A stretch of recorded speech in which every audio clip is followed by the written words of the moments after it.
Hey listeners, if you've been listening to our show, chances are you've heard the wonderful contributions of our favorite Tolkien scholar, Marilyn R. Pukila. Marilyn just launched her own podcast on our network called Rings and Rituals. Join me and Dr. Sarah Brown on our journey through the Lord of the Rings of Power, through the lens of ritual.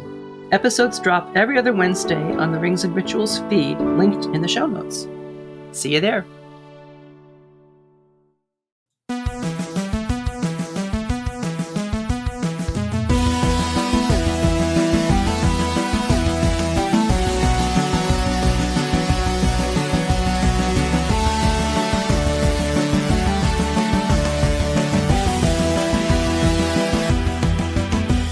Welcome to the House of the Hounds. We're the Lorehounds, your guides to the Dance of the Dragons. I'm John. And I'm David, and this is our coverage for Season 1, Episodes 1 and 2, titled The Heirs of the Dragon and the Rogue Prince, of the HBO Max Original Series, House of the Dragon. Today, we'll start off with our personal backgrounds on the series before diving into a deeper discussion of the episodes. We don't have any listener feedback for this first episode, but we hope we'll have some comments next episode. If you would like to send us, and please do so, you can send email to hotd@thelorehounds.com. That's HOTD@thelorehounds.com. Or you can always head over to our website and use the contact page, and there you can either record us a voicemail, which we can drop right into the podcast, or use the contact form. Also, if you want to support our community, you can do it on Supercast or Patreon, join the conversation on Discord, or take a listen to our affiliate podcasts. Links to all that are in the show notes. I think we have some housekeeping some House of the Dragon keeping. We got to clean our dragon house. Clean the dragon pit. Yeah, that's what the novices have to do, right? Yeah, so we may be, we're launching a new feed here, David. We may be having some new listeners, so maybe let's just say hello. Hello. We're the Lorehounds. We've done a lot of episodes so far. I think almost 300 now. Why, my God. It's almost like we were good, reasonable at this podcasting thing. I know. And we sponsor several other podcasts as well. It's true. We like to talk about nerdy things, TV, video games, books, all that jazz. Yep. And we're here for season 2 of House of the Dragon. We did not do season 1. We were just getting into our podcasting field, and we started with the Rings of Power. So we are doing a breakdown of the first season ahead of season 2. That's the goal here. That's what we're starting with right now. Yeah, and I think it'll help, at least for us, to get warmed back up, to remember these characters and these places and the various storylines that we're going to be dealing with when it comes to season 2. So I think it's a really good way for us to sort of prime our own pumps as well as to get everybody excited. I know there's going to be a lot of podcasts out there. So, and a lot of people are already starting their season 1 rewatches and that kind of stuff. So if you found your way here, or if you're a longtime listener, I know we've got a lot of OG Rings of Power listeners still with us. Welcome. And let's keep it rolling. Valar Morghulis. Very good. I forgot about that. God, it's been so long. You got to respond Valar Dohaeris. Yes, that's what I mean. I just couldn't. It's been so long. We got it. Don't worry, I'm here for you. Yes, you are. You are the head. You're the head on this one. Here's the thing. So I thought I was not going to be the head on this one because I have had an on again, off again relationship with George R. R. Martin and the House of the Dragon, Game of Thrones franchise, and then I thought to myself, we did a season guide, a show guide for Shogun. We did it for True Detective, and you really had the helm on those two. So I wanted to pitch in. I wanted to do some work on this one. And me and Aaron K and Brian8063 on the Discord, we really put together this really thorough show guide. I mean, there's a character guide, there's a family tree, there's an episode guide with a full recap and images and everything. There is a dragon bestiary.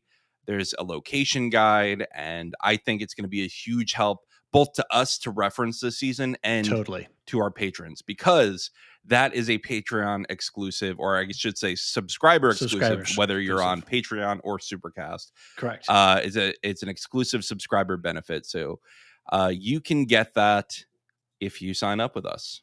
The cool thing about the show guide is, well, we're building it in Notion, right? Which is this weird databasey note-taking application that's really super versatile. And with a click of a button, you can publish stuff live to a website. You can embed in different kinds of media and links and things.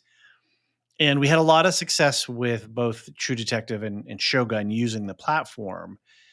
And one of the use cases for it is if you're watching the show, live or later on, and you're trying to remember who a character is or a particular dragon or something like that, you can be on your phone and this thing scales really nicely with all the images and everything. It's got an app too. You can do the Notion app. You could also do the Notion app or just through the web page browser, and you can quickly find, who's that character, and you can click through, and the amount of reference material you guys have embedded into these things. Like if you look at Rhaenyra or somebody like that, with lots of kids and relatives, all of that stuff is linked and cross-linked. And you can click on her dragon. It'll bring you to the page. You can see pictures of everybody.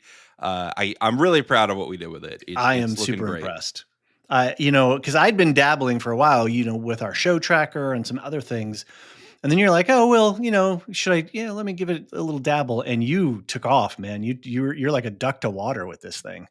I do love my pretty graphics and whatnot. Although Aaron K is really responsible for the pretty graphics. He even made like custom house sigils for all the characters. I know, right? Like crazy. Just crank them out so fast too. And we've got Brian, who's a historian and librarian by trade in his real life, and he's in there with he's making sure I'm accurate. And that's right, with the big book. What's the big book called again? Fire and Blood. Fire and Blood. Well, and he's also got the World of Westeros, I think it's called. Nice, very cool. So that's a subscriber exclusive benefit, and so if you're interested, we have our Patreon. And for as little as $3 a month, you could subscribe and get that. Or we have started using a new platform called Supercast that we really like. We really like the way it functions. And one of the things that it offers us, rather than just having a subscriber system that's more built for podcasters, better built for podcasters than Patreon has been, is we can do something called the season pass, what we call a season pass, which we can offer exclusive content where you can do a one-time payment. So you don't have to subscribe and on a monthly thing or do other. If you're just like, hey, I like what these guys are up to. I like the Lorehounds community. I just want to throw them some support. You get an ad-free version of the podcast. You get the show tracker. And for what? It's $10 flat forever. Right? Yes, forever. This is a lifetime. You have our episodes forever.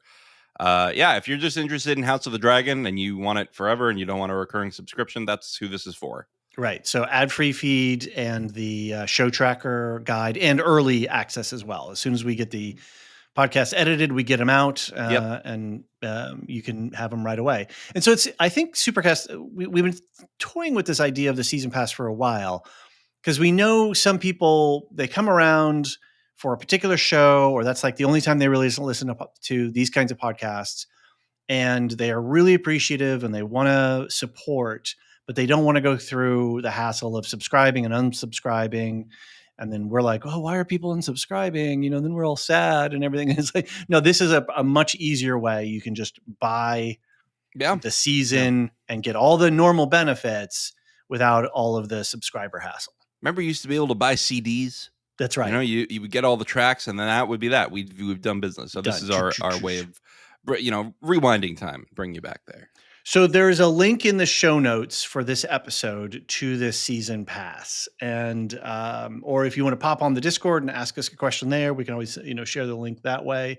But definitely check it out if that's something that seems to work for you. John, enough salesmanship, enough telling everybody about. Let's talk about the show a little bit. You, sir, were famously bankrupt at the end of Game of Thrones. It's true. Did you burn all your books? Did you like throw everything out the window? No, they're just in my basement. Okay, collecting mold in the corner. Yeah. You were a super fan. I was. Let me tell you how into it I was. I had the Game of Thrones risk game. Every single week, I would take out the board and I would take out the pieces for the different factions and I would place them where the different factions were on that episode. While you're watching. And I was trying to visualize where they could go next. It didn't help me a lot with jetpacking, but sure, yeah. You know what? It was still fun. It was fun. I had watch parties for the last season. Like I would invite a bunch of friends over. We would have snacks, and then I would enforce a no talking rule during the episode. I was so into it. I was so into it. You know, I was listening to a lot of Bald Move podcasts at the time. Sure. And I had the House Snow t-shirt. I was like really, really, really like I enjoyed this world more than I enjoyed Tolkien at the time. Wow. Right. And I think this is you got into Tolkien because of this, right? Yes, this is my villain origin story. You went in backwards. I did. And really, I think that if the last season of Game of Thrones hadn't crashed and burned, the Lorehounds wouldn't exist because I wouldn't have been driven into the arms of J.R.R. Tolkien. Well, thank God for that. Thank God for the double Ds for screwing the pooch. That's the only time I'll ever agree to that. Yeah. So anyway, this show came along and we were already, you know, at the time we were working under Bald Move and they were covering it in full. And that's their big, you know, flagship show. So I said, I got to watch, I got to listen. Yeah. And I'm watching it and I'm like, is this good? Did they make me care about this again? And I was thinking about today why that is, why they were able to bring me back in. First of all, they kept D&D far away from this. Right, very far. The creators of Game of Thrones locked out, far away from this. They are nowhere near it. They brought George back and he's doing it. And it's kind of an interesting thing because we think about prequels and we think about, oh, well, we already know where they're going to end, so they're not that interesting, right? That's one of the inherent weaknesses of prequels.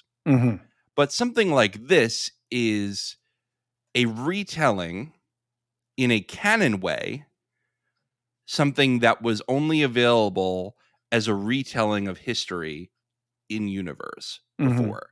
So if you don't know, if audience, Fire and Blood, the book that this is based on, a portion of that book, is told as a maester in the time of, you know, the current day, like Jon Snow era, writing a history of the Targaryens. And he's going through the writings of the contemporaries of this era, but he wasn't there.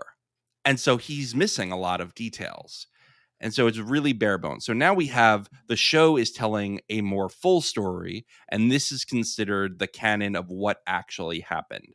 And we know that because George is involved. So I'm thinking this is like if J.R.R. Tolkien were still alive, and he's like, okay, well, the Red Book, which is what the Lord of the Rings is supposed to be, it's supposed to be an internal telling of the adventures of the hobbits. Right.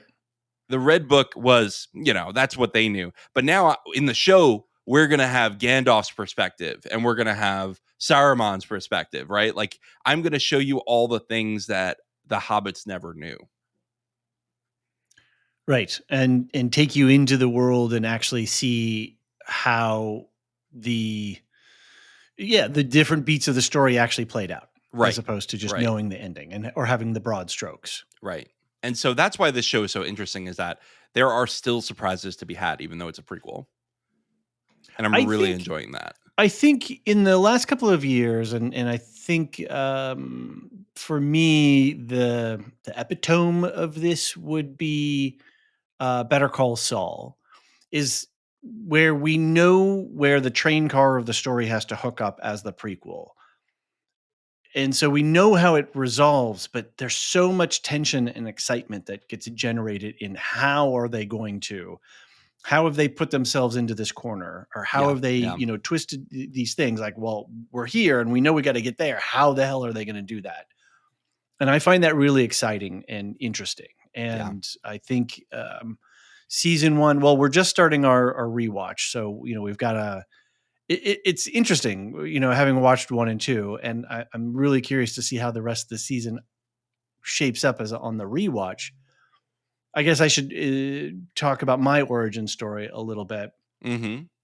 I think it was 2000. It must have been 2011, or was it 12? I'm trying to remember now what the year. It's all blurry back then. I'd been out and about in the world doing various things, and I kind of had washed up back on the shores of my hometown of Seattle. And I was house sitting for some friends over the Christmas time. And I had been pretty checked out on what was going on in modern media and television and things like that. Everything except for Battlestar Galactica, the Ronald Moore reboot. That's another story. And so I flick on. They didn't have a really great TV, and I didn't really have a lot going on. I was just kind of like, they're like, oh, they got HBO. Okay, cool. And then I'm like, looking around. Oh, Game of Thrones. Okay, what's this? And I binged the entire first season in like 2 nights. Wow. Yeah. It was like incredible. I was like, oh my God, I was completely captivated. And then I've just sort of stayed with the series over the years. I've read what books we have, of the main story. We're still missing one. 2. We're missing 2. We're missing 2? Oh, my bad. Yeah.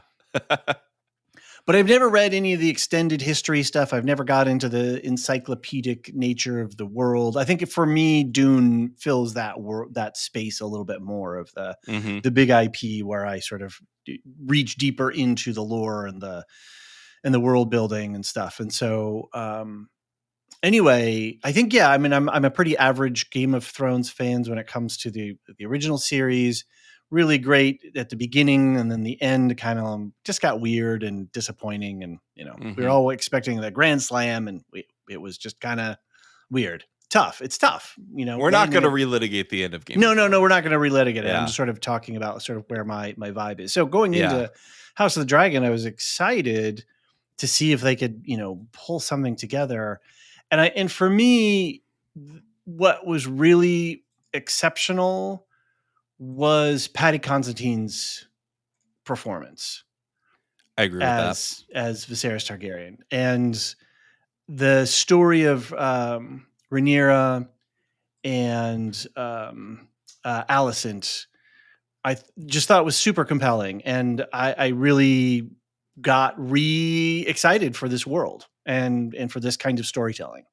Yeah. So I think I'm, along with you, pretty excited for what we're going to get this season, to see we've got a shorter episode run. We're at 8 instead of 10. Yep.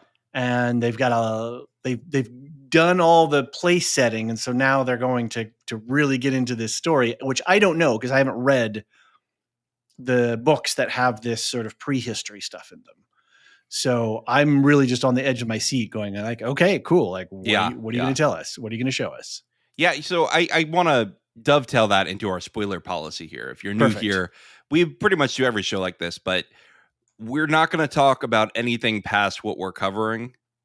So when we talk about season 2, episode 1, we're not going to talk about anything future, whether it's from the book or not. Mm-hmm. If we've seen leaks or something, if the book is there, we're just not going to talk about it. And I think we've gotten pretty good about not being cutesy about it.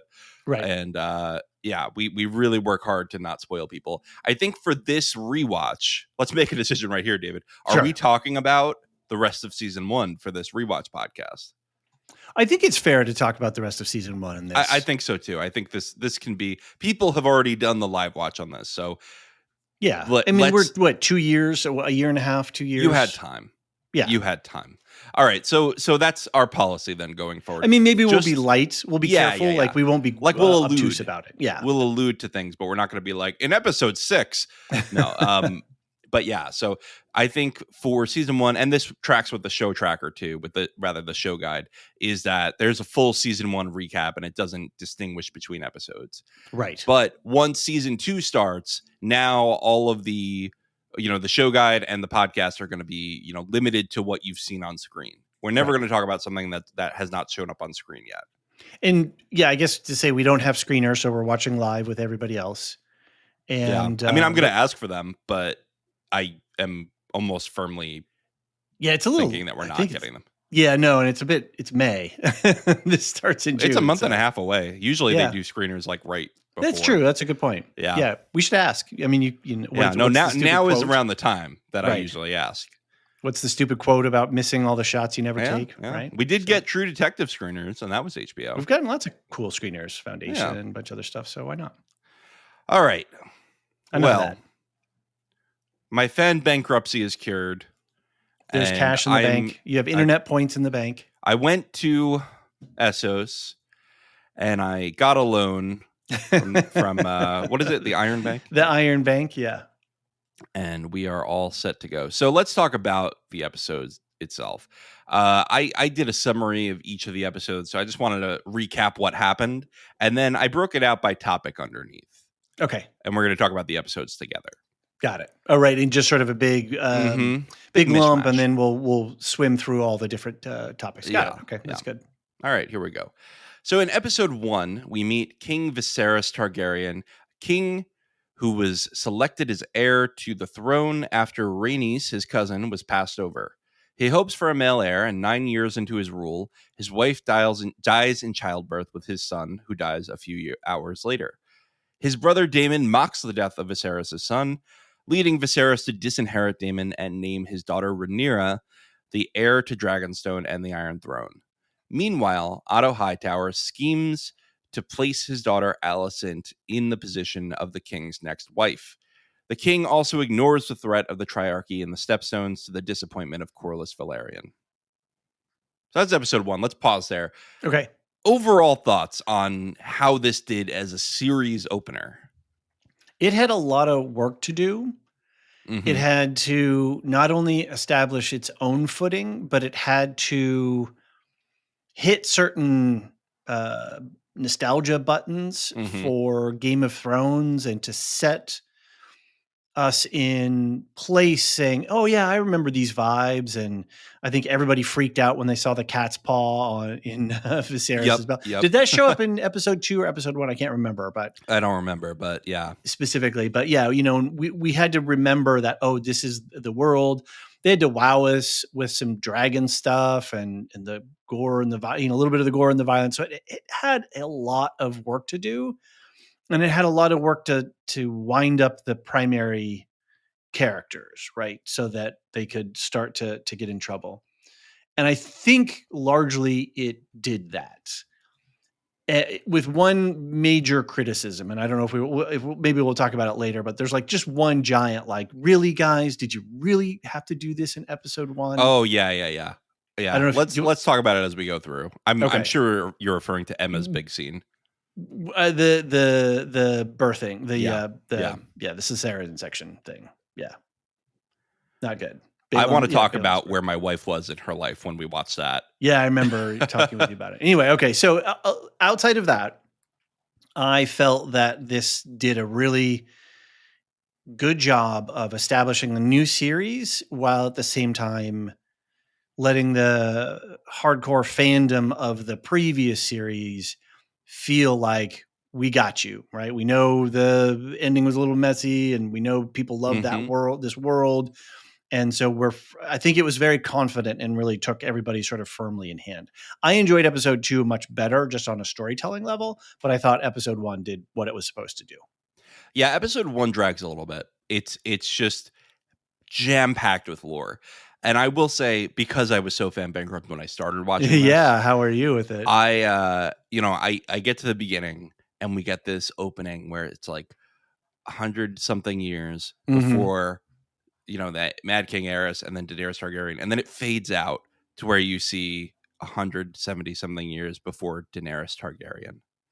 And I'm like, I don't ever want to fucking hear about Daenerys Targaryen again. And I was kind of just like, is this going to be a cheap, like, remember Daenerys? Remember what happened in Game of Thrones?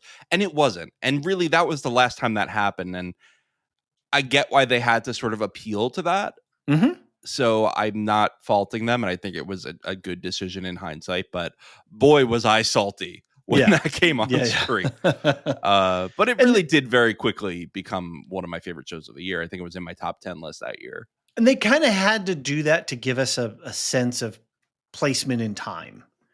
To know where we were. So if somebody, knew or mildly knowing the world, whatever fandom you're in, and if you have no fandom, then it didn't matter. It was just like, oh, whatever, and they didn't linger on it so much so that new people coming to the property were confused by it. It just was like, whoop, it's gone. And here we are with our primary story.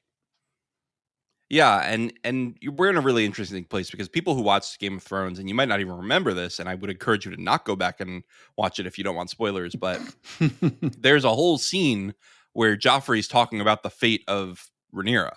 Mm-hmm. And like completely spoils the whole thing.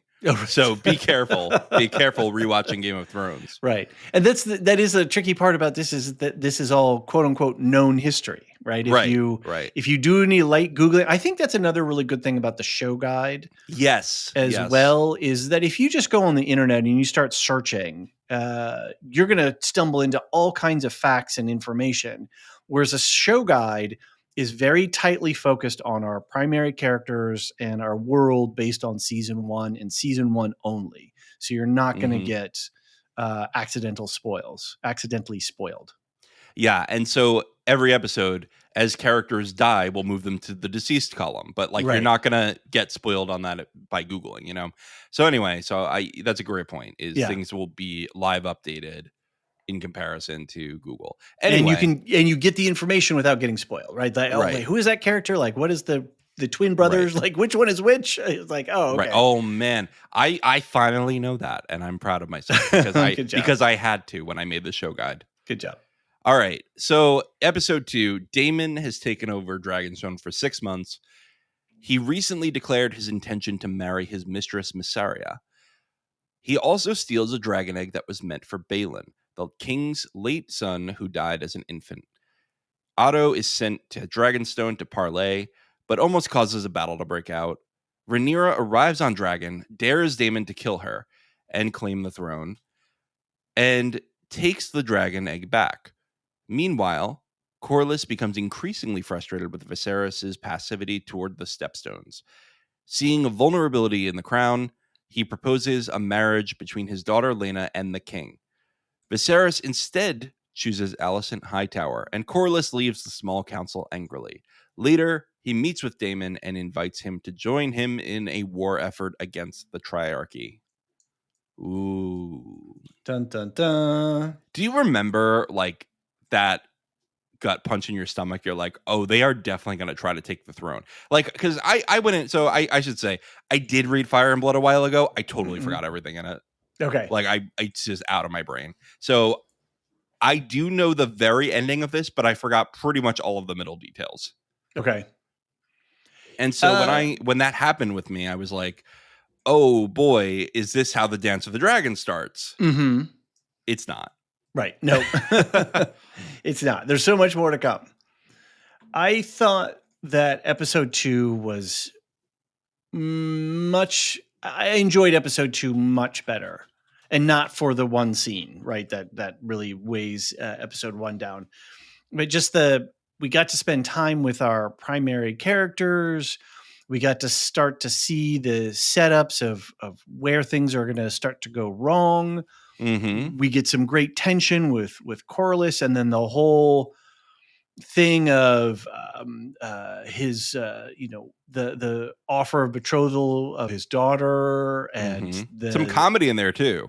Yes, some comedy, just the uncomfortableness of the whole question of what is a marriageable age and that kind of stuff. And so, yeah, it was just a much more interesting episode. And and then I was like, okay, here we go. We've got, big mystery. The cat's paw is definitely all over episode 2. We get the setup for the Song of Ice and Fire and the connectivity to Game of Thrones. And so I just felt like, as a opener episode, being in that first, introductory phase, it did a really, really good job. Where I think episode 1 had to be a lot more smoke and fury and flash and, hey, Game of Thrones is back kind of thing. Mm-hmm. Episode 2 really got back into the storytelling, which is, what I think a lot of people love about this. Yeah, we love a good, sword fight, but we're invested characters first. And we really got characters in episode 2. Well, that's the thing, is we just got off of Shogun, right? Where there was really not a lot of violence, at least at a large scale. And yet it felt like it was action-packed. And I think that House of the Dragon does a really good job of that part of Game of Thrones. Could we slightly, I'm just curious, having done Shogun and podcasted about it, and really, we all really enjoyed it. I'm curious as to the comparison. Maybe it's still too early to do it. I just thought Shogun was so elegant in its storytelling, and it didn't need to go to tourney knights getting their heads chopped off and all of this kind of stuff. And at the same time, the characters were so forward and the storylines were so strong. I don't know. It was just such an elegant show.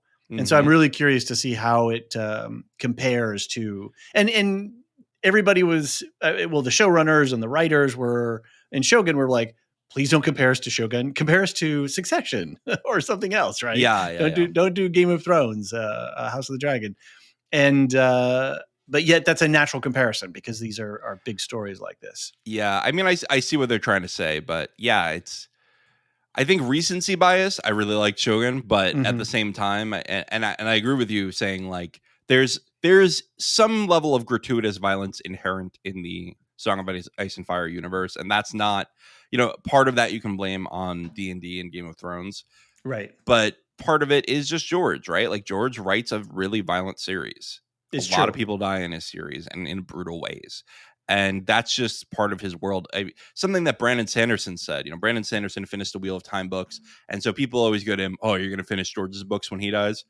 And he said, I don't think I can because George, and not an insult, but George is a fundamentally pessimistic writer. Like that world is pessimistic. And I like to write in optimistic worlds. And the Wheel of Time is an optimistic world. So are Brandon Sanderson's books. And so this is a fundamentally pessimistic world. Like, a lot of people die in this world, and like this, if you're a peasant in this world, you're totally fucked. Let's just be honest. You're just totally fucked. We're watching the best of the best in this world, the best standard of living, and they're still dying in childbirth and being forced to have C-sections and living horribly, right? Right. Yeah, that's a good point. So that's that for the episode recaps. We'll be right back with more House of the Dragon.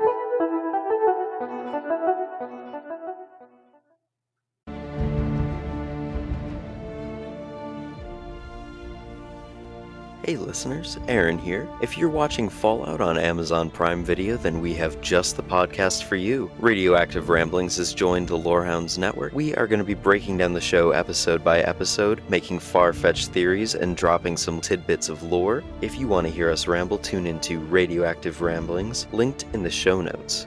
We hope to have you join us in the wasteland.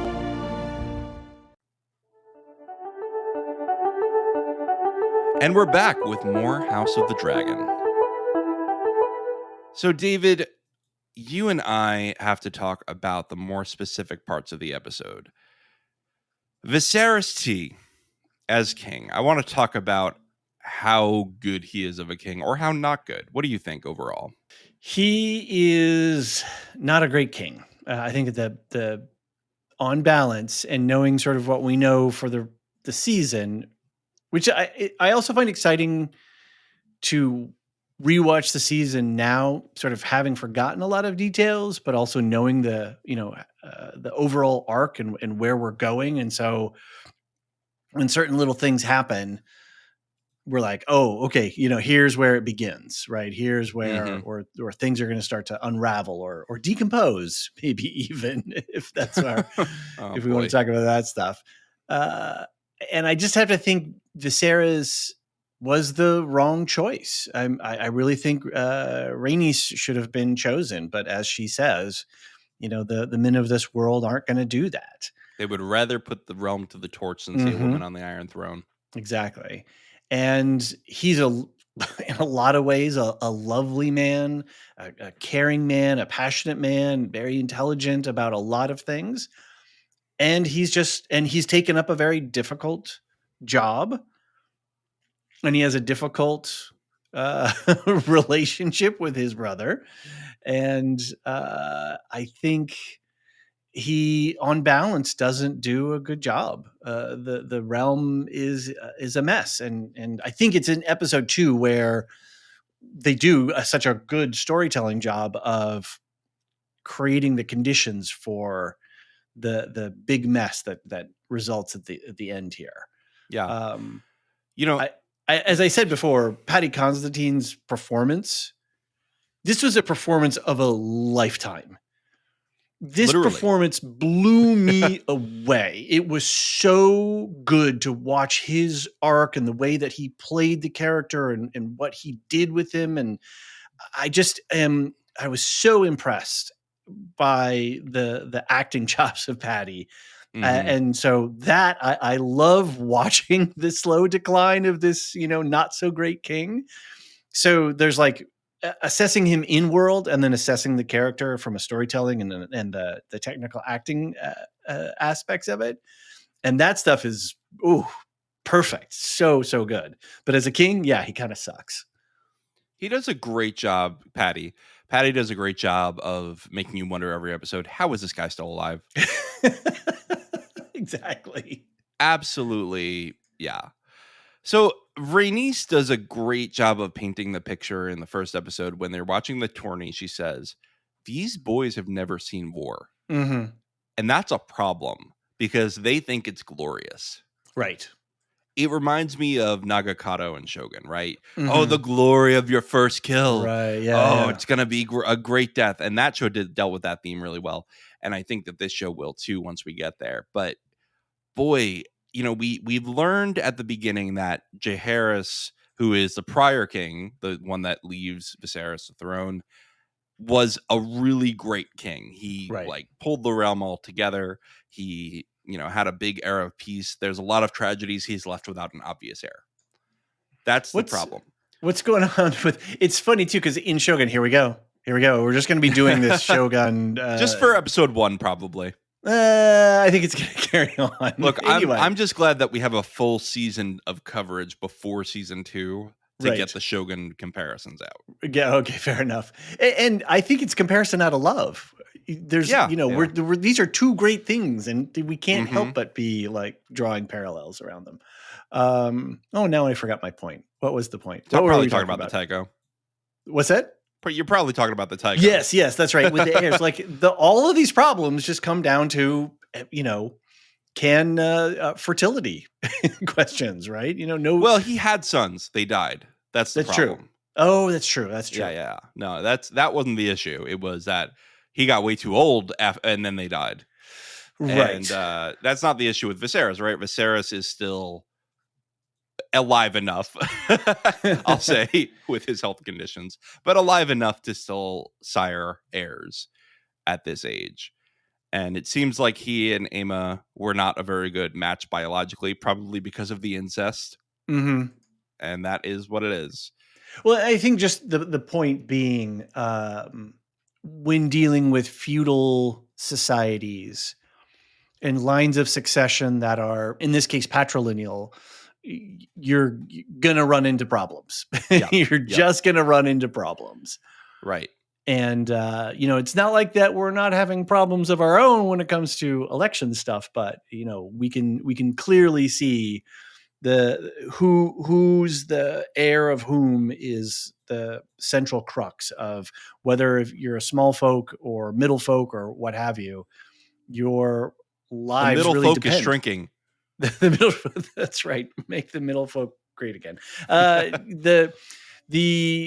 Your lives are so affected by the fact of who's who at court and who's it kind of sucks. It does suck, but we're not here to talk about that. We're here to live with the bourgeoisie of this world. Right. So, other points about Viserys. Yeah. I mean, obviously, I think that we could all agree Rhaenys would have been a better ruler. Yes. Could she stop them from killing her because she's a female ruler? I think she would have been a really great queen. Yeah, so let's just extracting that whole conundrum out. And would she have been a fair and wise ruler who would have, brought stability and prosperity to the realm? I mean, that's sort of the value judgments that we make about whether a good monarch is a good monarch or not. Mm-hmm.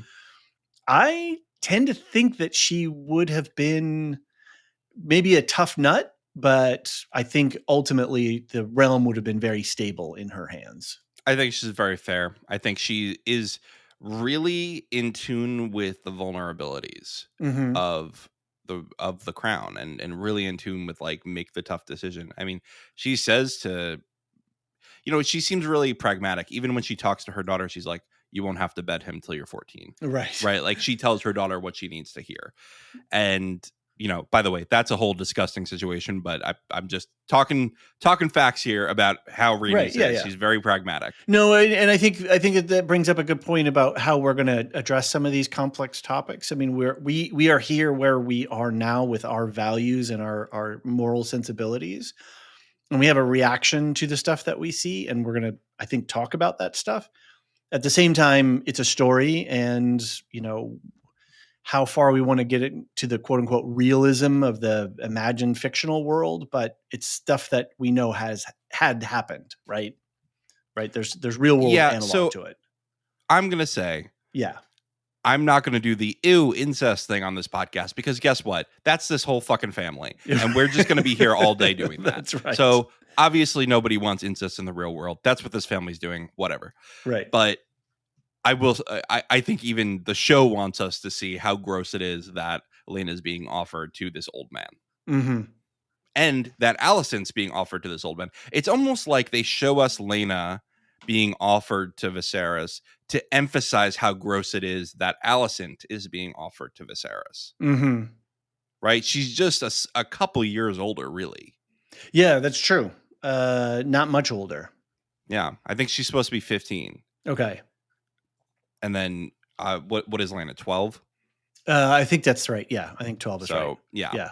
It's not great. It's not great. And yet it is.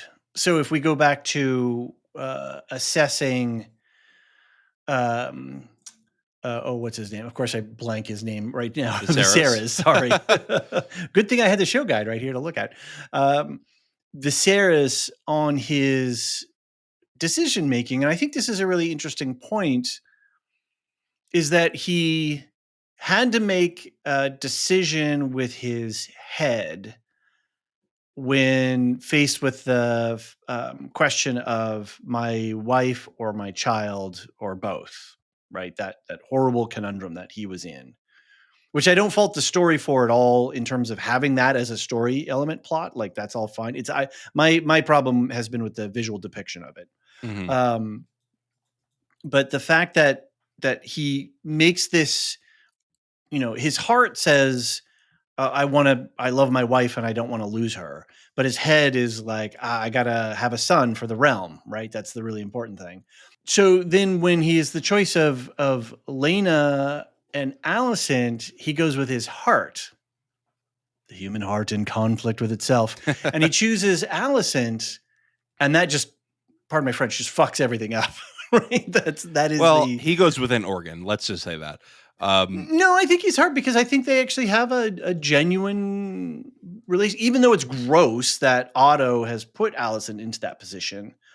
I think there is a genuine affection between the two that is not manufactured. The circumstances were manufactured, and I think it's just an interesting thing that in one part he leads with an intellectual decision, and then another part he leads with a heart-led decision, and neither they're both sort of wrong in the circumstances.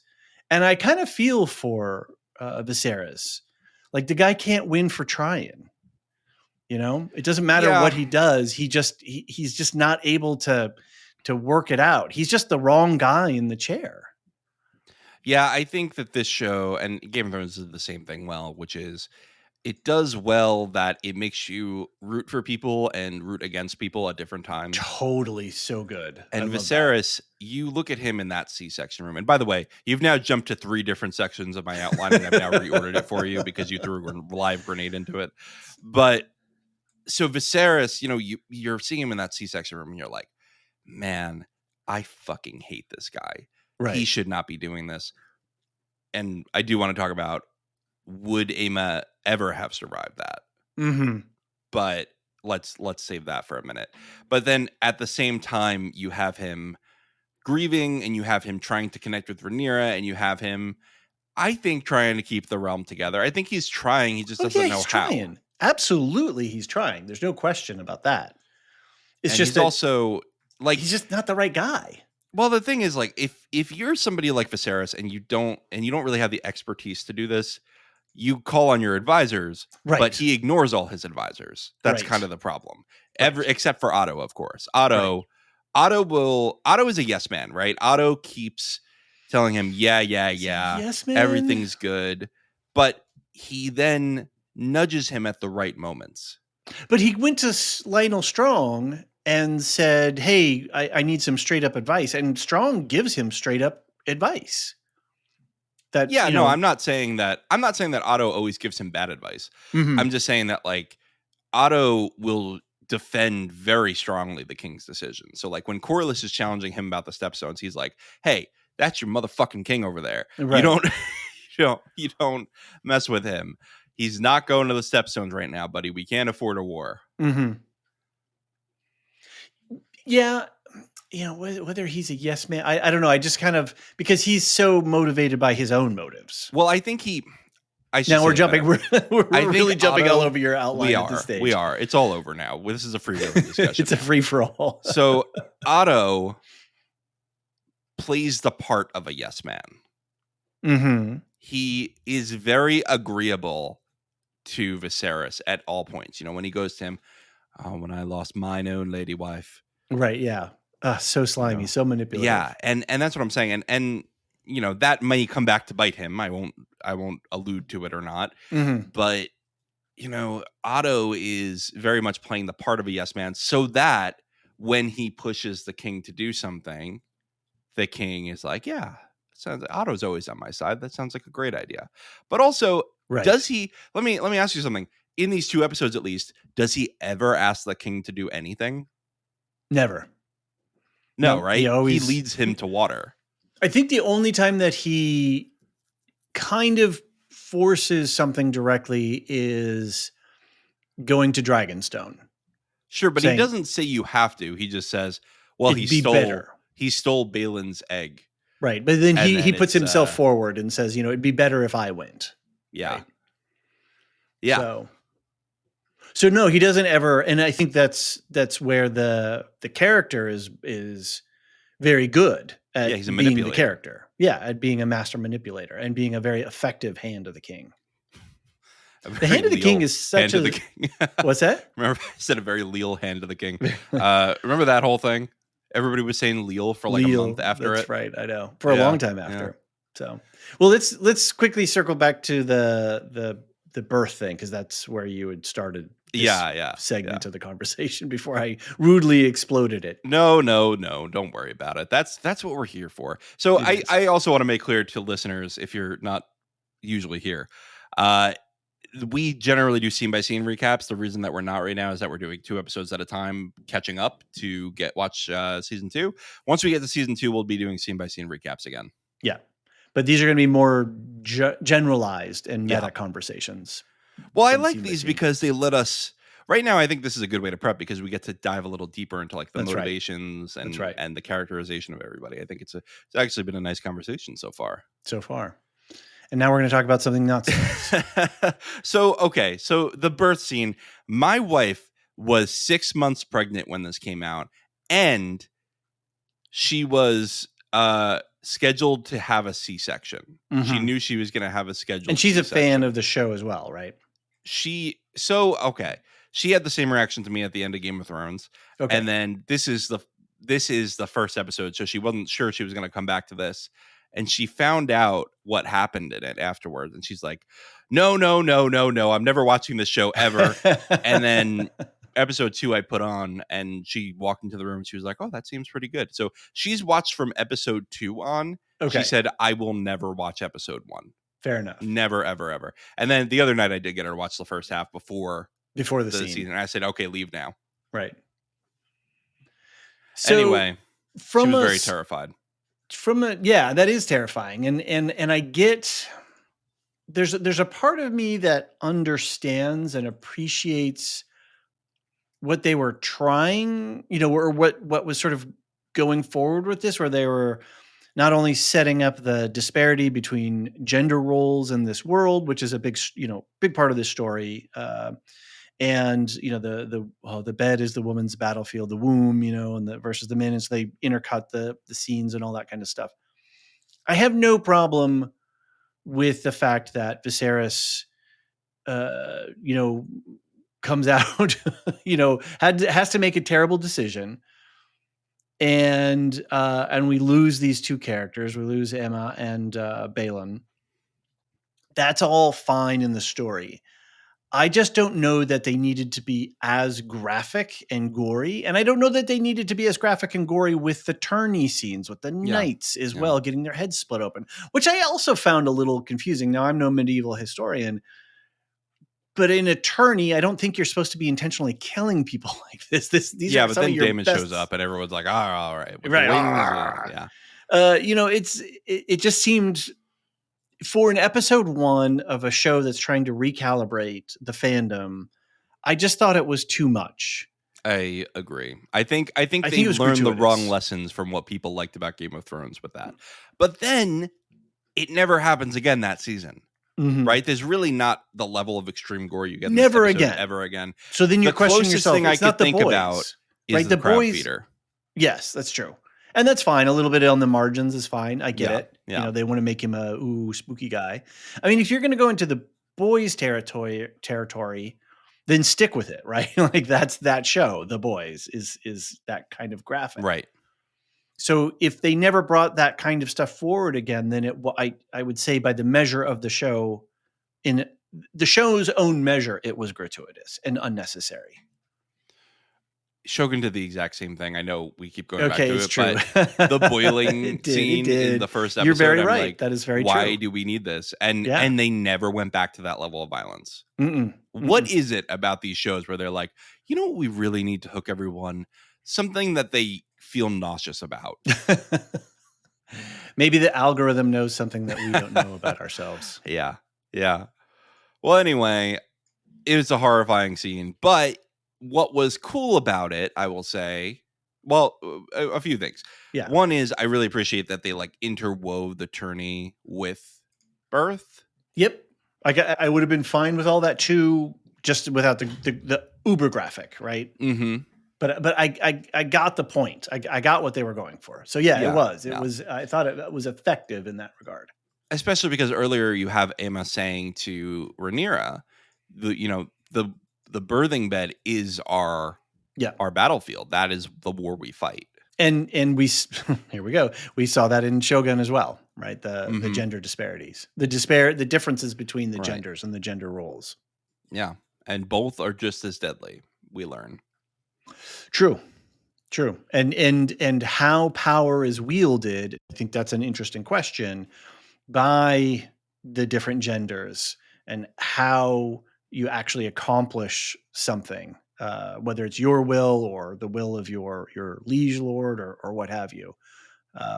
How you operate in the world is predetermined with these ways. And so it's interesting to see how men and women respond differently in these situations. Yeah. So do you think that Aemma could have survived? Because I think that's kind of a debatable point that changes the ethics of this a lot. It's kind of like the question at the end of The Last of Us, but I don't want to spoil that. But yeah, this whole, like, could she have survived? Because the Maester, Melos, he says, hey, King right, buddy. One or the other. No, he says the king must make a choice, whether to save one or lose both. Right. Well, right. So That's what he's saying is either you cut her open and take the baby and the baby survives, or they both die because his birth is not going to go through. So, I just don't know enough about birthing physiology to comment. Well, it sounds like the baby was breached. And if the baby's breached, this is a real thing. Like a ton of women died in childbirth before absolutely. The C-section was developed. Yeah, safely and humanely and with proper medical. And the baby will die too because the baby can't get out. Yes, exactly.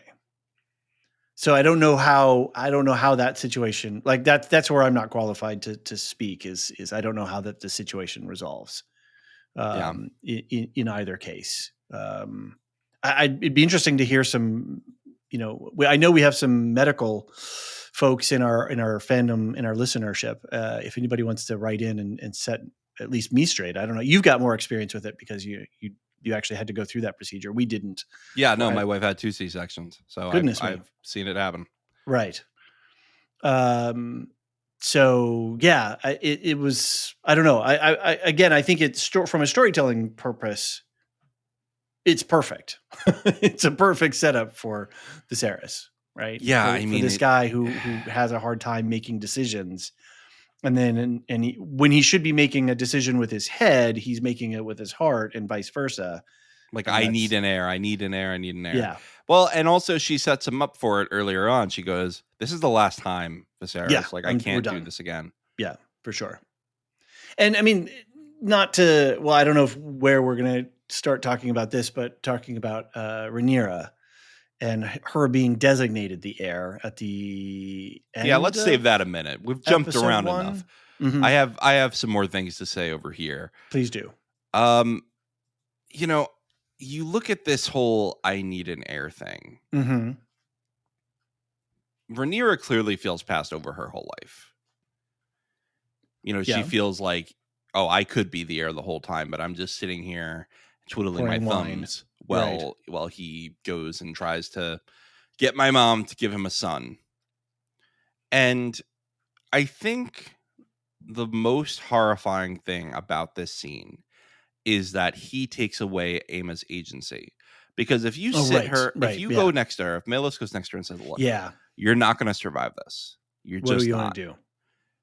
I can try to save the baby now, which will kill you, but you're probably not going to survive anyway. What do you want to do?"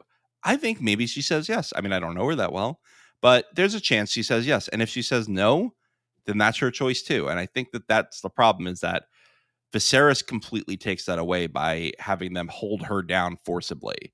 And she's begging him, please no. And, we've seen rape, we've seen sexual assault in this series, but in this world before, I should say, because Game of Thrones had a lot of it. It feels even worse, doesn't it? I remember the discussion after this episode centered around a lot of this question of agency. Yeah. And the show addresses that later. Mm-hmm. And I don't want to. We said we were going to be gentle about allusions. Yeah. And I don't remember the show how does address this later. Okay, and I don't remember that, so that's good that we're not.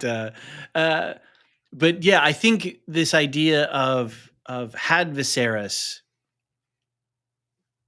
asked just a very practical question and not been so stuck with this, because he's in a fever dream about the Song of Ice and Fire and making sure that all of this stuff is passed down and his own legacy as well as the larger legacy. Mm-hmm.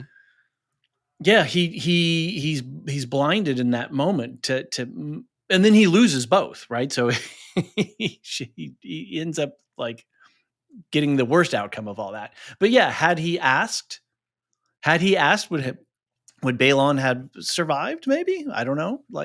Oh no, I don't think Balon was ever. Balon was done for to begin with. They just couldn't make healthy kids. They had one lucky shot with Rhaenyra, right? And after that, the incest was not doing them any favors on genetics. Right.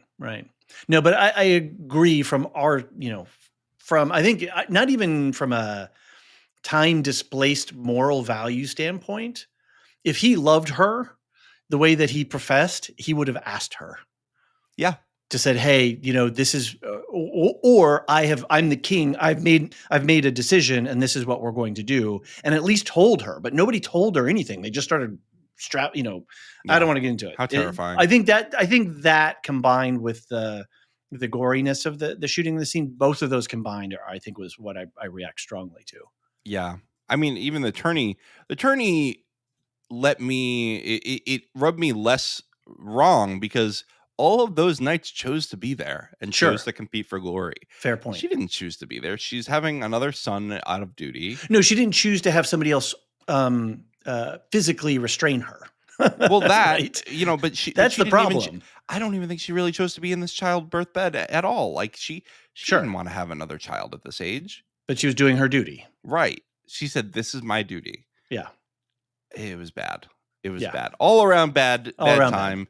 Bad. I think we can move on from it. Fair enough. I do want to talk a little bit more about Viserys. He's ignoring the stepstones until it's way too late, right? Like, he's so passive about everything. Mhm. He's so interested in the comforts of being king. I gotta have a tourney. I don't even know if I'm having a male heir, but I guess I will just have a tourney because it's a great time and all my friends are coming and we're gonna watch the Super Bowl here. I think. Well, it's. I'm trying to separate story from practicality or what have you, but Rhaenyra has the right of it. She's just like, send a dragon.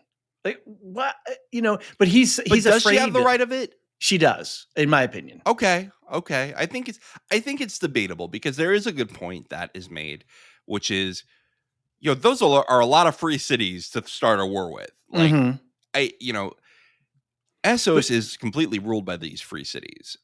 And essentially, Valyria was like Rome in this world. Right. And Valyria basically ruled this whole continent. And then when it fell, there were all these separate countries that propped up that call themselves the free cities. You got 3 countries involved in this. And it sounds like the king doesn't really have a ton in the coffers to fund a war. Does he really want to do that? That's tough. Well, this is, I think my point is that you have a dragon. It's a show of force. They're challenging you. They're challenging your shipping. So you have legitimacy to react with force, I think. And you go, maybe you get some people on the ground. You get a little intel like, okay, where is the crab feeder guy himself? And then you just go and you just burn him and then leave everything else alone, right? We're just like, we're not going to stand for this. You can't attack our ships without reprisals. We're going to do this one surgical strike and it's over. And if you've got a problem with it, come back and talk to us. But we're not going to allow this to go forward. Well, Daemon had a dragon and it took him 3 years. Well, they're at this point of an entrenched battle when the whole tactical situation. Well, okay, that's no. The whole episodes. Problem is future episodes. The crab feeder is doing. When we were trying to find Saddam Hussein in Iraq, right? Like, we couldn't just send in the drones because guess what? He was hiding in caves and whatnot. He was hiding in bunkers. Like, people are smart. People who are using guerrilla tactics like this are hard to get.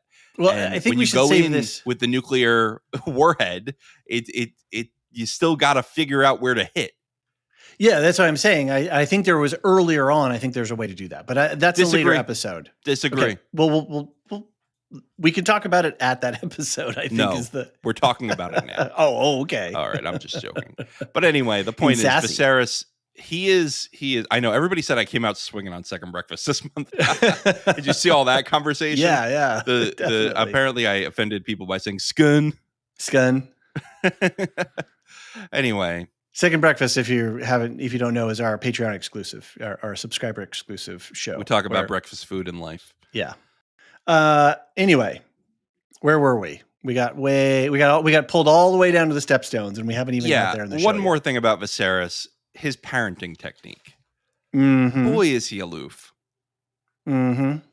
He does not know how to talk to Rhaenyra, and what breaks my heart is that Alicent actually does a really good job of pushing them together. She says to both of them that you need to make the effort. Yeah. And then once they're together, Rhaenyra says, pleases me to hear you say you're in grief. And, I'm sorry about earlier. And he just interrupts her. Yeah. He interrupts her and doesn't even let her finish the thought. Yeah. And it clearly hurts her, right? Like, she tries again to talk and then he's like, oh, you're young. He's just really dismissive of her. It's frustrating to watch that scene where they're starting to make some inroads and to repair their relationship, and he just trashes it in an instant. I take my 3-year-old more seriously than he takes Rhaenyra. And the other thing that upsets me about his relationship with his daughter is, dude, if you're going to set her up to be the heir, start training her, start teaching her, start roping her in, start listening to her. But he just it's an empty setup. And it's so frustrating to watch that as a parent, as an active current parent right now to see. Yeah, he never prepared her for anything. No, really frustrating. Really frustrating. All right. So speaking of the 15-year-olds who are living too maturely, Alicent with her father Otto. Ugh. Let's just pour one out for Alicent. Poor Alicent. She's going through a rough time. Poor Alicent at this stage, and then but later things change. But anyway, that's the episodes. Point, right? Yeah. It's like she was really put into the situation. She didn't want to be in the situation. And she was a really good friend to Rhaenyra this whole time, right? She's like, hey, when I lost my mom, this is what helped me feel closer and come here. And she's don't piss off the Septa. And, she's pushing her to be closer with her dad. She's really a very good friend. But you could also tell that she's kind of a narc in a way that Rhaenyra never has been. Well, it's the mom kid, friend. It's the kid who is a rule follower, and then it's the mom friend. Well, I don't know the mom friend. The mom friend is the one who makes sure that you don't drive drunk and make sure that you drink water and make sure that you have a ride home. You know what I mean? Like this is the mom friend. I think of it in the term. I'm thinking of it in the terms of kids who enjoy finding the boundaries and challenging the boundaries, and then kids who want to find the boundary and then stay inside them and be a rule follower as opposed to a rule challenger. And Rhaenyra is clearly somebody who, in her younger age, likes to challenge. Yeah, Rhaenyra, I'm going to move her up a little bit because I think it kind of dovetails well here. Sure. To compare them, she's charming, but she's really cocky. Yep. I will say Millie Alcock does an amazing job of playing her. Remember the hue and cry when they switched out when they did the age or they changed the. I'll be honest. I don't love the change in actor. Like, I don't think Emma Darcy is quite as good at playing Rhaenyra as Millie Alcock was. But I was saying this to my wife last night, with what Rhaenyra goes through with the season, I can see why they chose someone like Emma Darcy, who's a lot better at playing serious. Because Rhaenyra has to become a more serious person. She gets boiled and baked in a way from a person from that crucible standpoint, right? Of going through really hard stuff, and then that tempers you in different ways. She's traumatized. Yeah, and we don't know how we're going to come out on the other side of those things. So I think Emma Darcy really knows and understands that point of view of carrying that tension in her body and in her face and in the tension in her face. So I again, haven't watched ahead from episode 1 and 2 from where we are right now, but my recollection from the first watch through was that there was just a palpable sense that she is aged and she's carrying burden and stress and trauma, and Emma does that well. I think she knows how to unlock that in Rhaenyra. Yeah, I really like Millie Alcock's portrayal because there was always smugness. Yes, totally. That felt right for the character. And I never got that from Emma Darcy. And maybe we'll see that more in season 2, but I think that part of the character might just be behind us. And that's a shame. Well, and I think it works in the sense of, youth into adulthood, right? Yeah, but I kind of want her to still have that same sassy fire within her. You know what I mean? I just want that fire. So I'm not going to complain about Emma Darcy all season. Don't worry. I just am lamenting that they recast Rhaenyra. And it was a tough decision because we all love Millie Alcock. I mean, I think she's. I really hope. Also, she has a great. She's not actually career. 15, guys. She's in her 20s, like the same age Rhaenyra is supposed to be. She's only supposed to be 25 by the end of the season. That's true. That's a good point. So yeah. Anyway, or maybe she's supposed to be 28, but still not like 40. Yeah. I think you've got a note here about her answer to everything is dragons, which goes back to what we were talking about with stepstones. I look forward to recapping our conversation about that when we get there. But it makes sense for her being a person who's cocky like that with the youth. Hey, I'm the daughter of the king. What are you going to tell me? And I got a dragon, like double, right? It makes sense. The world's a nail, and she's got a giant hammer. So, she wants to use the tools that she has at her disposal. Yeah, So it makes sense.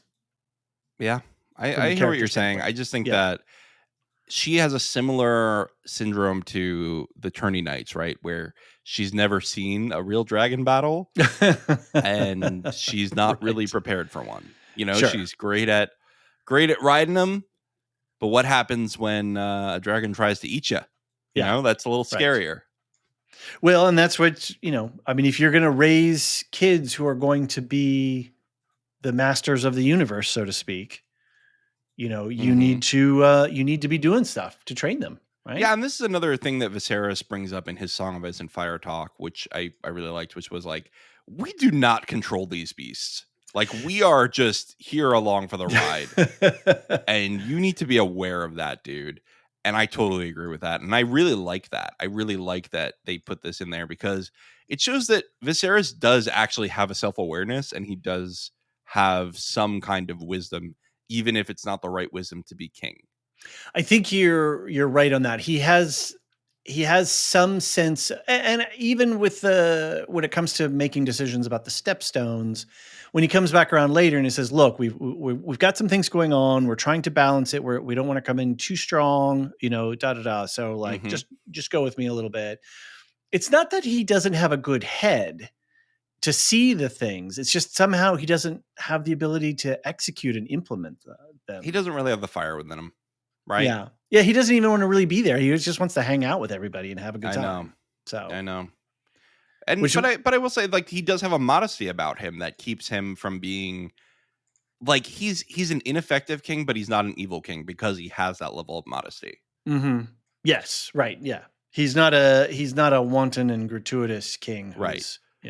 Another king who really likes, partying all day might raise all the taxes on the commoners and make sure that everybody's brought to him to be used. But no, this guy is just like, I'm going to do the bare minimum with this job. I'm going to coast. Right. I'm on a government salary. Got a small council, make them do the work. Yeah. Yeah. Well, anyway, speaking of small councils, I want to talk about the small council. Okay. We've got Corlys Velaryon. Introduced, and the Velaryons are a really cool faction because we didn't really see them much. We did see them a little bit in the Game of Thrones story, but they were just sort of bannermen to Stannis, right? But they're not like all their glory like they are here. This is like the Velaryons in all their glory. And Steve Toussaint, I believe is how to pronounce his last name, who's the actor, is just such a marvelous character. And he has that sort of worry-browed sort of forehead. He's always thinking and he's always working. But yet he just looks so damn cool and so damn well composed, and his hair is beautiful, and he's just an awesome character. I don't know if I'm always vibing with him in the sense of being, what did he say? What's the line in episode 2 about like having to make ourselves? We have to, we're both second sons. We have to. We'll talk about that. Don't you worry. We've got to make it, and I think he carries that really well, and it's a great character, and I think it opens up the world really nicely too.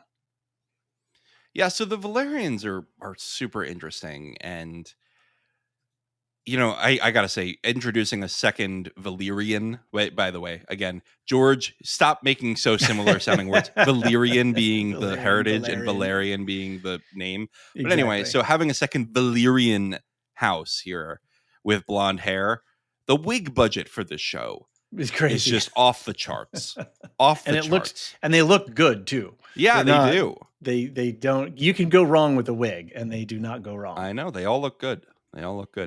But yeah, I mean, the Velaryons are fascinating to me. What's really interesting though is that the Velaryons weren't really dragon lords in their own right, even though they are Valyrian, but the marriage between Rhaenys and Corlys gives Corlys both a fleet and dragons. And that's something that he never had, or the Velaryons never had before. And you're going throughout this whole thing like, oh, Viserys is absolutely screwed if Corlys decides to turn on him. Yeah, he's very dangerous, which is the council was bring him in close and keep him close. right? He is going to be an incredibly useful ally in so many ways. He's going to watch your back. He's got the ship yeah, all of it. It's a real. So when he leaves the council meeting in disgust, that really should give you. Otto should have been really worried about that. I think as hand of the king and sort of being responsible for these kinds of decisions.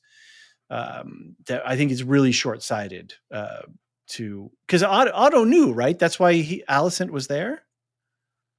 Like, why was Alicent in that small council meeting?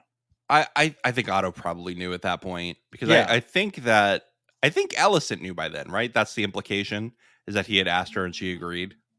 That's I don't rightly or know. not. Maybe she's learning about it there and she's like, oh man, I gotta pick my fingers more. But then it would. It's a question of why she was there, because she wouldn't. Why would she normally be, unless he said, "Hey, I want everybody here." Well, they did say they needed a new cupbearer, right? Oh, but I guess Rhaenyra's still there. Yeah, so I'm sure somebody will know. They can write in and let us know. Yeah.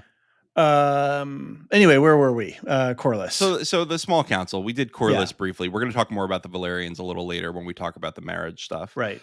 But Corlys, very interesting character. Otto Hightower is just a schemy mofo, and we've already discussed him a lot. But I think we kind of got to the heart of it, right? Like, he doesn't ever ask Viserys for anything, and I wonder if he's going to be the same way with the future crown holder, the future ruler, right, next season. Well, great, and this is where the show does a good job of giving us the right kinds of Game of Thrones vibes without sticking us into the Game of Thrones world, which that he's very much a Tywin gives us. He's Tywin, but he's not Tywin, right? See, I don't know if I agree with that. I think Corlys is closer to Tywin. In the sense that here are two men who see strategically really wide, have a really wide strategic vision, but where Tywin is not above pulling dirty tricks and setting things up and being very active, having the very active hand in what his schemes are. Otto is more, he nudges things and drops Otto has dirty hints. Tricks too.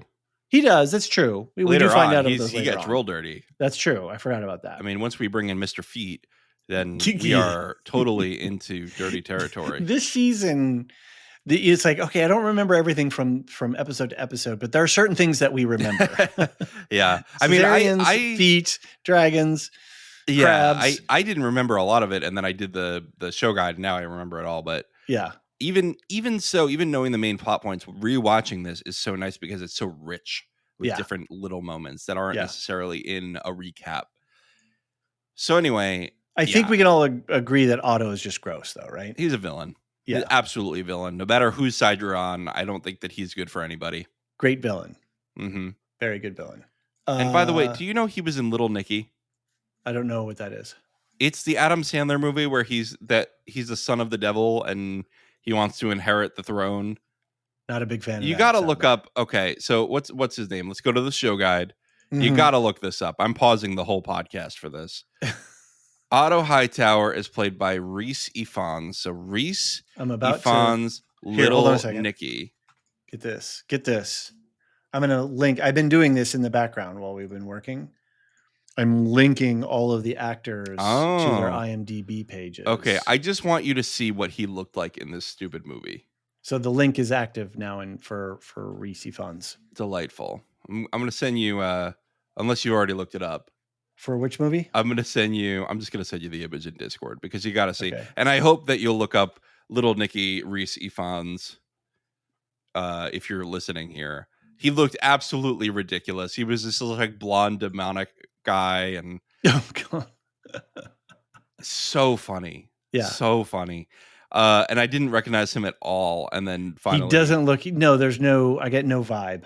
No, but you see it's totally him. Different. Yeah. That's wild. That's good acting. That is good acting. Yeah. He was a villain in that too. Okay. Anyway, anyway, he's a really great actor. Why is he always disheveled? Like, why is his beard always looking like he hasn't shaved it in a week? He's always looking just a little bit like he just woke up. Like he just got out. I kind of think it's similar to Larys, right? Like he wants to look pathetic. Mm. He wants to look a little poor me. My wife just died. And I'm All right, more small council. I'm not going to do everybody on it, but major players. Lionel Strong. He's pretty balanced and level-headed. He's like, if you need to ride from the airport, you call Lionel. That's a good point. But you also get the sense, at least I get the sense, and I don't remember what else happens with him, but you get the sense that he's also not fully on the up and up. Like he's got his own things going. Yeah, totally. Okay. He's got stuff going on. I think he's pretty leal.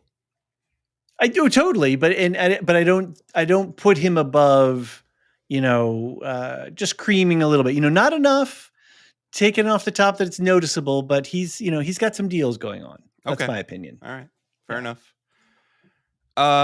They all hate Daemon, right? Like everybody, everybody hates Daemon. It's like everybody loves Raymond. That's a good show. Everybody hates Daemon. Get a laugh track going and everything. Yep. They keep him moving around in different positions. I really like that. Yeah. I really like the aesthetic that they add to the small council, like the balls that they have to put, the orbs that they have to put what down. Is that? Are you into that? I think they added that in the show. I don't think that's part of the books at all. I don't remember. I think do they talk about it in the show notes in the official material? I don't think so, but I'll check. But yeah. They do a lot of that stuff too. When Rhaenyra is reviewing new knights, or for the applicants for the open position, they have a little thing where they move the little sigil on the little map thing. So sure, it's all part of the. Don't forget about the map table later. Like there's a lot of really cool visuals that they added. Right, and it's interesting because you're going back in time. You're the same universe, the same screen universe, even because this is all HBO. And they are adding new visual language to things we've already seen. Right.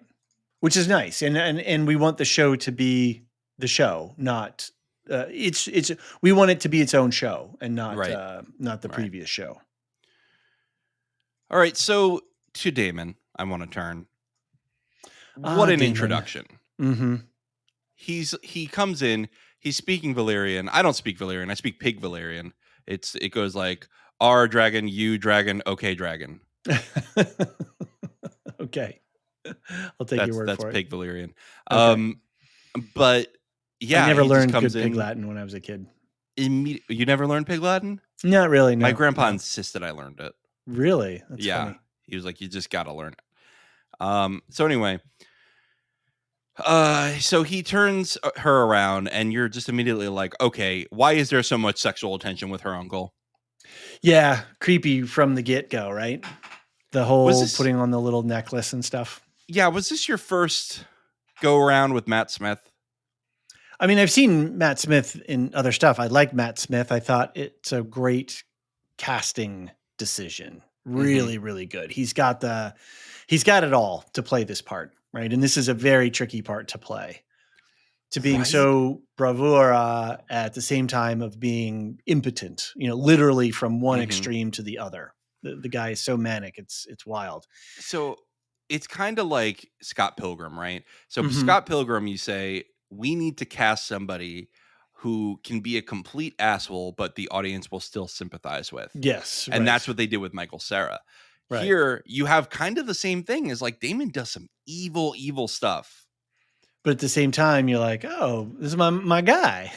Right. Right. Oh, but is he going to take me down to the brothel? Anyway. But yeah, no, he's charming. He's charming. He has a great relationship with his niece.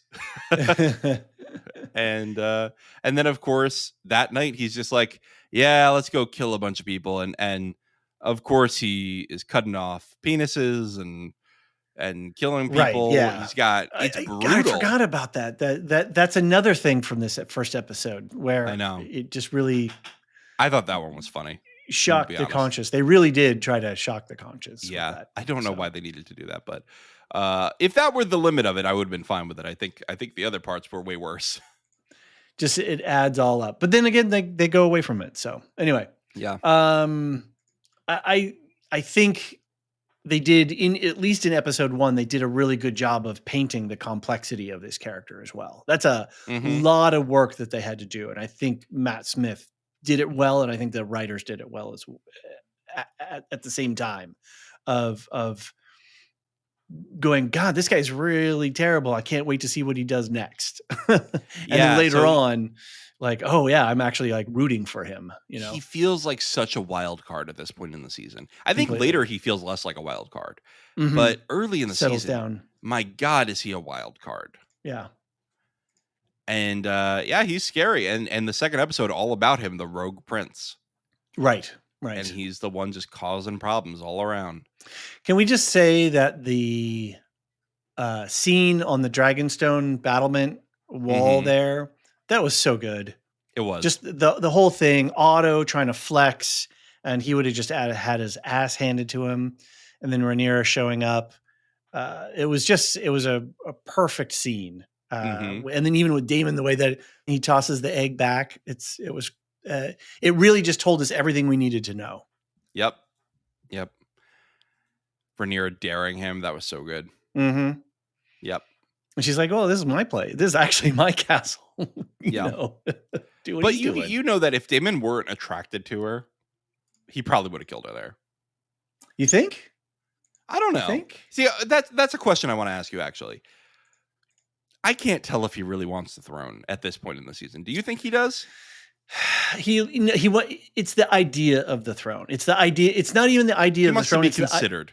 It's the idea of being respected and given his fair due, right? Being honored and respected as if he were the king.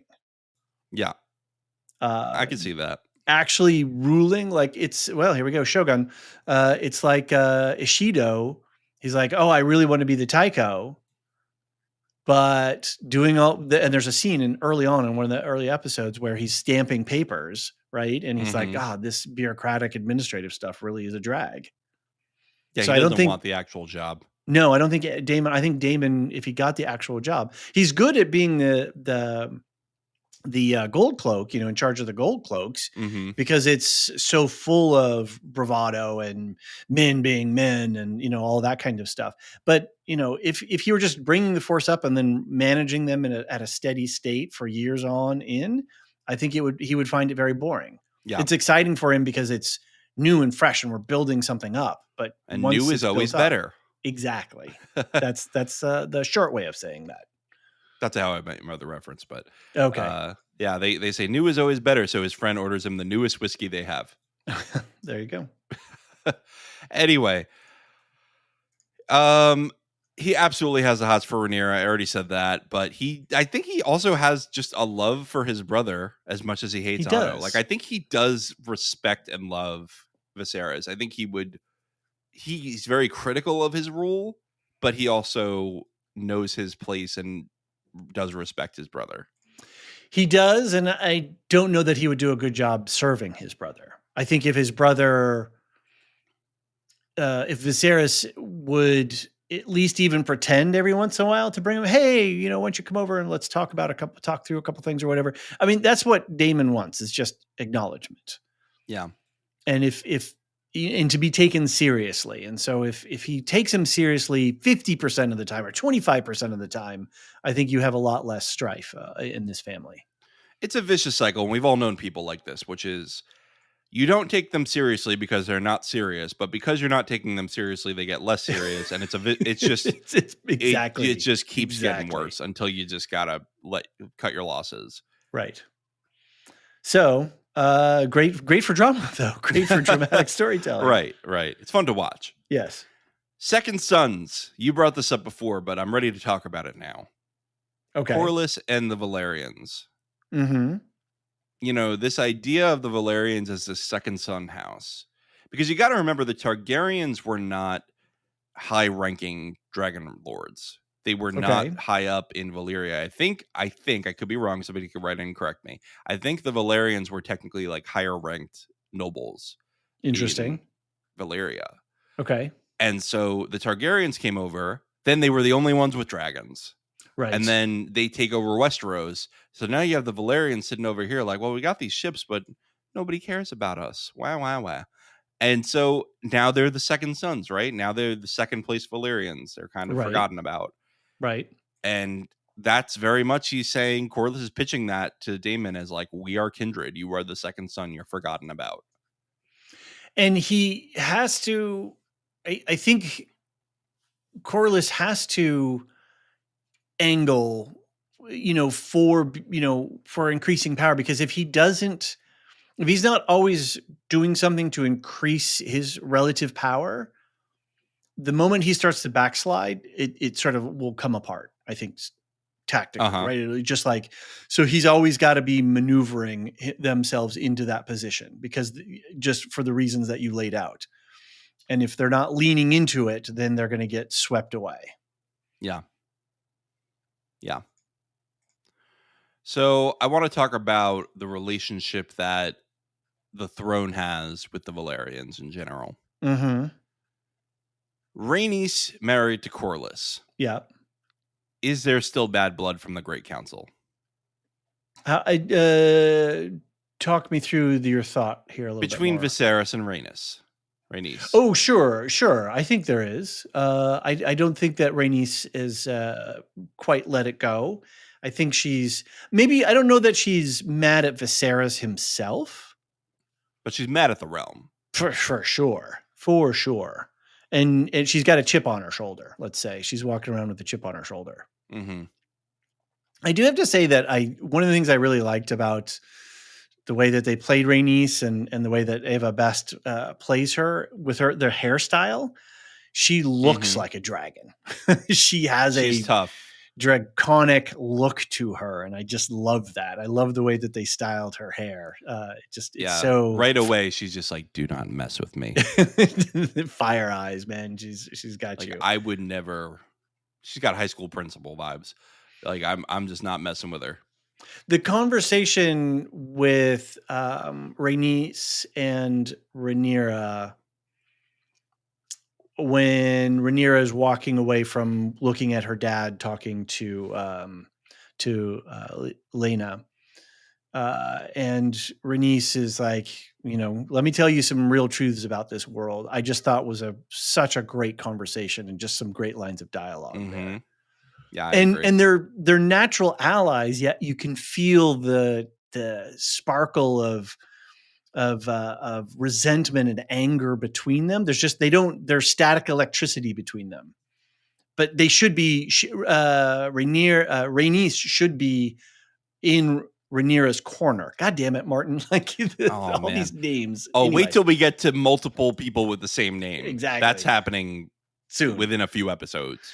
Anyway, she should be coaching her, supporting her, propping her up, making way for her, pulling stuff together just from a, family and sister standpoint. But you can feel the tension between them, just, like static electricity when they're in this conversation.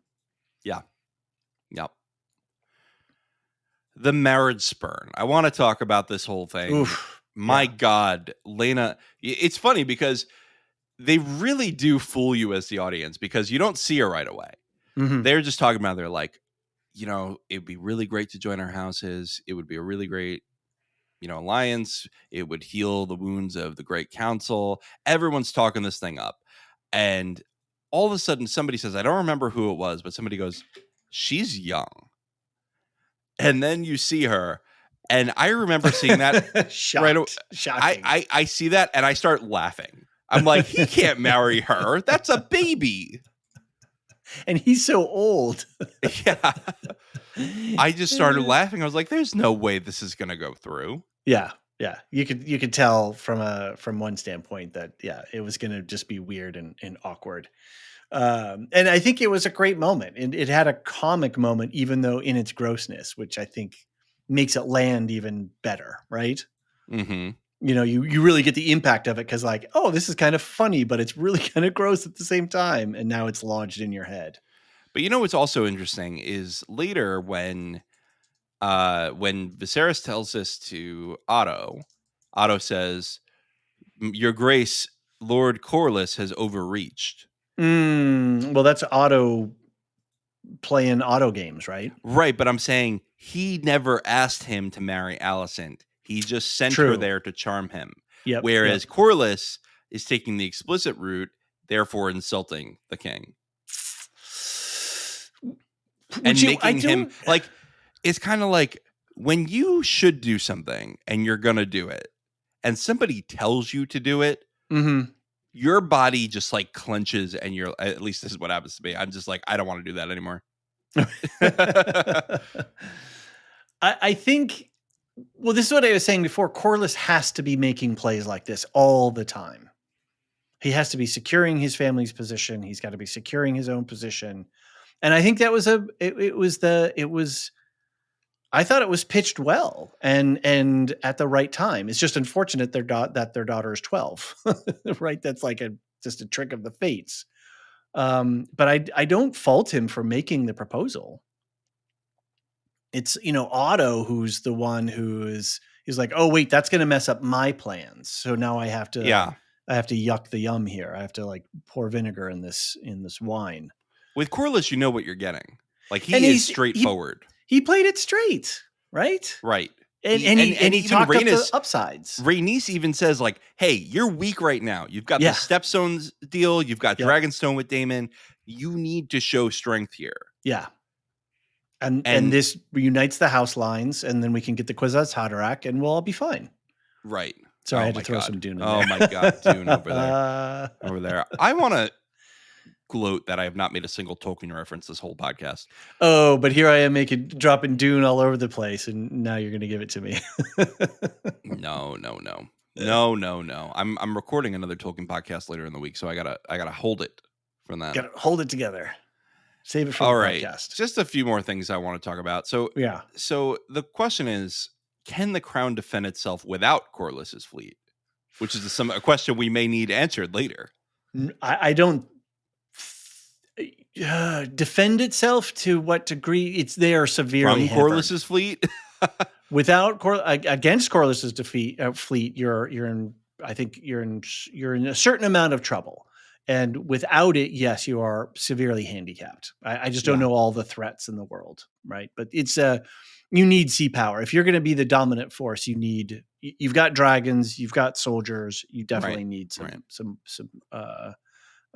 ships on the water. Right. And lastly, I want to point out, the Valyrians have dragons now, which is, I think, from my understanding, is a power shift based on this marriage to Rhaenys. Okay. I don't think they had dragons before this. Now, I'm going to do a little bit more research before our next podcast, but I'm pretty sure the Valyrians did not have dragons prior to the marriage to Rhaenys. Okay. That's interesting. Because Corlys doesn't have a dragon. Rhaenys has a dragon and her children have dragons. Okay. Well, I'm going to defer to you here on this because you just did the show guide. So, yeah. And I also want to just point out, I really love the talk of Vhagar in this conversation. She's like, "Do you know where Vhagar is?" And Viserys like, there's rumors that he's over there, or she's over there rather. And then that's the end of it for a while. Chekhov's dragon. Yeah, Chekhov's dragon. Yeah. We've got, we have the dragon bestiary in the show guide. Yeah. We've got a few unaccounted for dragons in there. Some dragons that have been mentioned in the show. Okay. And that are not claimed yet. I'm excited to see where that goes. And I know that there's other dragons that haven't even been named in the show. I just haven't put them in the show guide because we are keeping it to the show. Okay. Got it. We've got black, green, deceased, and no faction. Yeah. So no faction would be, sea smoke. You're around, but you're not. Right. You don't have a writer right now. Okay. Vermithor. We did see him last season. Right. In the last episode. So exciting stuff. All right. Those are the episodes, folks. We did it. And we're going to do a similar for 3 and 4, right? Mm-hmm. We'll do it all the way through. 2 by 2 episodes at a time for the first season. And then we will go with scene by scene recap for season 2. Perfect. All right. Sounds good. I'm excited. I'm actually, I might even just go watch episode 3 right now. Me too. I actually started it last night, but I cheated, but it's fine. Okay. Oh, shame on you. All right. So HOTD,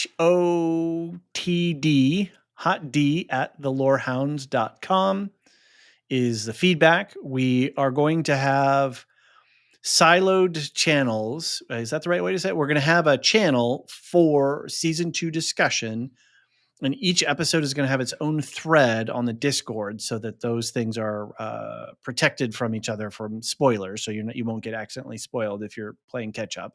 But I'm sure we're going to have a vibrant and active conversation going on there. So definitely join us. And again, if you're interested in supporting the community and supporting all the work that we do and the show guide and getting access to the show guide, consider the seasons pass on Supercast. There's a link in the show notes below.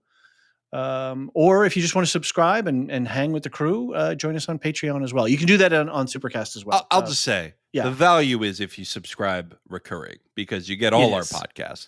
But we're not here to make you make your own decision, make your decisions for you. If you just want House of the Dragon, we got that for you too. We're happy to have you no matter how you are listening. What else do we want to talk about? We talked about the Discord. We talked about the things, our affiliates, our friends who are podcasting alongside of us. Big kudos to Aaron and Chase for finishing their first season of their first podcast, Radioactive Ramblings. They covered Fallout. I was looking at some of the statistics the other day of their downloads. They did really well. I'm really impressed. They did. So it's all, they did a good job and on a show that a lot of people watched. So double plus. And I think a show too that a lot of people skipped coverage of because it was an unknown quantity. And a binge. Yeah. So they did a great job though. And just today, the day that we're recording this, Rings and Rituals, another episode dropped, I believe. Episode 4. Yesterday. That's right. That's all right. It's out. You can listen to it.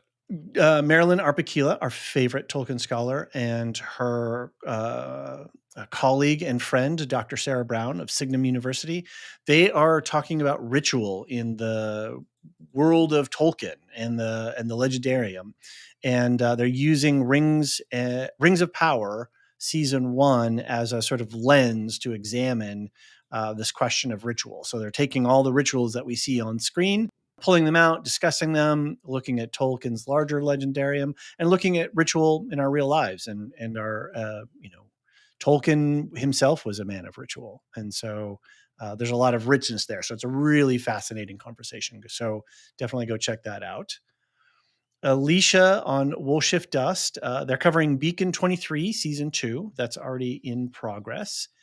And she's working on her Star Wars Complete Timeline project, which is going to be launching very soon.